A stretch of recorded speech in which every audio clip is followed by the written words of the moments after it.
Okay, third try to record Getting Real with Hillary. Today, the first video was actually too long and it wouldn't upload. The second one, I was interrupted by the phone. So, I will give you a quick description of what I was trying to say. So, the first, I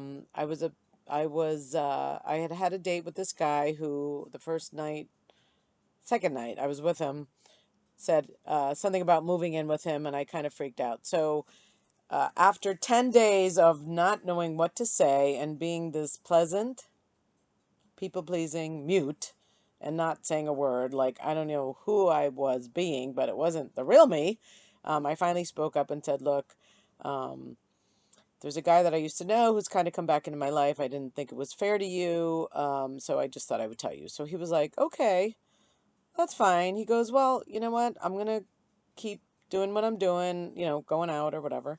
And call me when you have it figured out. I was like, okay, well, that wasn't so bad. And he's like, yeah, call me in a week when you have it figured out. I was like, oh shit. I don't know that this will be figured out in a week. But anyway, I felt better speaking up was the point, and it was way worse thinking about speaking up than speaking up. That was my point. Okay. That was number one.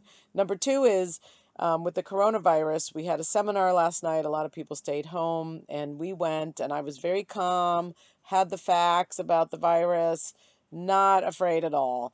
This morning, I get a text that in Italy, the hospitals are overflowed and they're letting people die, and whoever's not taking this seriously is an idiot. That I'm paraphrasing, but so I got crazy.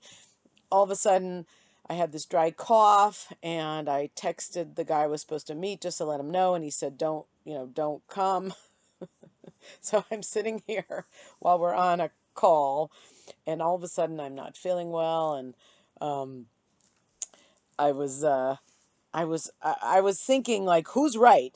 Are the Italy people right, or are we right? And it was kind of like, okay, if the Italy text is right, then I should freak out, and if it's not right, I shouldn't. And I shared something, and the woman said on the call, who's leading the call, said, "No, you could be calm either way." And I was like, "Oh, that wasn't an option. I've always had it like, who's right? Freak out or calm?"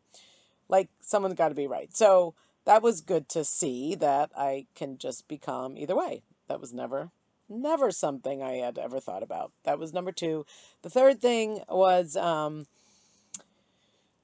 let's see, we were talking about our plans, and I realized that I have not been in action because I, after the book talk, which I've talked about before, but I can really see it clearly that I decided I was an asshole. So just like with being right, it was either, well, where I go is I can't have what I want, and if I think I can, I'm an asshole. So either way is not good, right? There's no winning in there.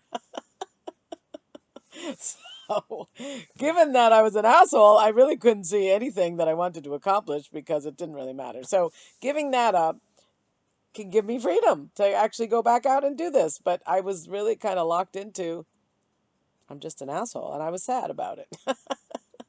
So I can give that up. I can go back to my goals and plans, and I can be free. Isn't that cool? So this is way shorter. I actually have something in the toaster oven that's going to burn if I don't get it. So I'm going to cut this short. Since I said it all on the first one, I actually worked it out on the first one that you don't have to watch because it was like 15 minutes. So that was it. Creatinglifeouthere.com is the blog, and that's what I'm doing, my exploration into how to create freedom by sharing, saying what you don't think you should say, and not resisting your experience. So I didn't resist that. I thought I was an asshole, and I got to get free. So yay. All right. Tune in more. Talk to you soon.